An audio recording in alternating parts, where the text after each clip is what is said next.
Well, coming up, those shoes might look good on you, but if you don't watch your step, they could land you in the emergency room. And doctor's guide to wearing high heels next. Believe it or not, every year thousands of women end up in the emergency room with injuries caused by fashionable footwear. Dr. Daria Long-Gillespie joins us live with advice on how to wear those killer heels without killing yourself. Exactly. So you're an emergency room physician. What kind of injuries are we talking about here? Well, Louise, it's serious, and we saw actually a doubling of ER visits for high heel related injuries over the last 10 years, and many women, our high heels hurt. So how do we make them better so that we can wear them and look hot but be healthy at the same time? So, I mean, are we talking about broken, like twisted ankles and all that kind of thing? Yeah, fractures of the foot and ankle, knee pain, back pain, and then just even things like pain along the bottom of your feet and chronic pain from that. So there are actually things you can do when you're buying shoes to kind of help that from happening. Exactly. So first of all, you have to buy the right shoe in the first place because we're not miracle workers. Right. So you have to make sure you look at size and style. Okay. So when it comes to style, now orthopedic surgeons and podiatrists will recommend a heel about 2 inches. Okay. I like a little bit higher. I mean, let's be fashionable here. Well, first of all, tell me your husband a little bit. He's an orthopedic surgeon, and his answer was not to wear heels. He told you not to wear heels. So, obviously, I don't listen to him. But we're taking the best of science and what we know from orthopedics and podiatry to make it possible to wear them and be comfortable. So you're saying we don't need to be wearing this? You can. And if you're having a lot of pain, a 2-inch heel is a good rule of thumb. Okay. I like to have a little bit higher, so I get shoes that have a platform in the ball of the foot. Okay. So you can get a little bit higher heel, and you're not going to have too steep of an angle. Now, how high is that? So this is probably 2 to 3 inches maybe. And that then looks scary to me. You have a 1/2 inch here, a 3/4 inch platform. So effectively, the angle is less. And they're Jimmy Choos. These are Jimmy Choos. So these are a pair of mine. So we're going to go into what I do to them. Okay. But so heel height, a little bit of a platform, gets a little more heel height, and also a T-strap here is going to keep your foot from pushing forward.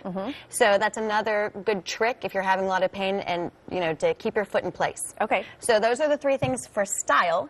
When it comes to size, when was the last time you measured your foot? I don't even remember. If it was at stride right, you probably need to go back. Right. Especially if you've gained or lost weight, had a child, you know, anything, just life has happened. Go back, have your size remeasured. You want to make sure you're buying the right size. And then some people have one foot bigger than the other, right? We do. Yes, my left foot's a 1/2 inch larger than my right foot. So you have to buy for the larger foot. Okay. And then we'll get into what you do for the smaller one. Okay. But then also, in addition to size, pay attention to width. I have really wide feet, so I cannot wear something like this that has that really narrow toe. Not going to work for me. Okay. And for a lot of women, it's not the case because my toe is just going to get very squished. Now, is this a little bit more dangerous with the one side kind of open there? Or? It also makes it especially if something's really cut out, you're not going to get any side stability too. So that's a really good point. Yeah. So that's one thing. So for me, I get a shoe that has, and you see my little inserts. We're going to get into that. Yeah. And these are the classic red pumps. Yes. Which also have a platform, to be fair. Okay. But these are also a much wider toe. So they're not going to squish my toes, and so there's some brands I just can't buy because I know they're made for women with narrow feet. And this is actually a pretty significant platform. It's a pretty big platform. You probably couldn't tell by looking at someone. No, but these are actually a lot more comfortable than you would think because they have the high platform. Right. But also the thing is, if you're not used to wearing platforms like this, don't start here. Yeah. You know, just like if you're starting an exercise program, start small and work your way up. So you've now bought some shoes that fit your feet, fit size and width of your foot, and are more conducive. Yes. So then the next question is, what do you do with them? Okay. There's some things I want people to do before they ever wear them. Okay. One is a lot of shoes have these really slick leather on the bottom. Your foot's just going to slide, and that's how we're going to get people falling and fracturing their feet and ankles. So like this one. Yes. So one thing, I never wear a pair of my heels without first getting the soles redone. So you can either take them to a cobbler. The cobbler can just do it like this, and it matches. Nobody's ever going to see that I did this, but it's a little bit of a rubber sole to make it a little bit thicker. Or you can just get these for like $5 at the drugstore.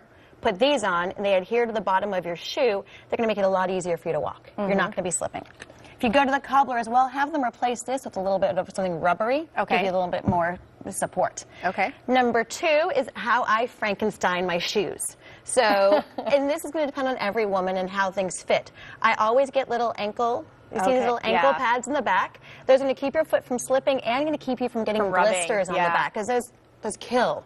The next thing I want you to do is you can try these little arch inserts, because a lot of women, we pronate in. That's going to cause knee pain, back pain. So put an arch insert right here if you have problems with your arches. Okay. And then lastly are these little toe pads. Great. Put these under the ball of your foot, will decrease pain. And if your foot's sliding forward, put them under the top of your shoe.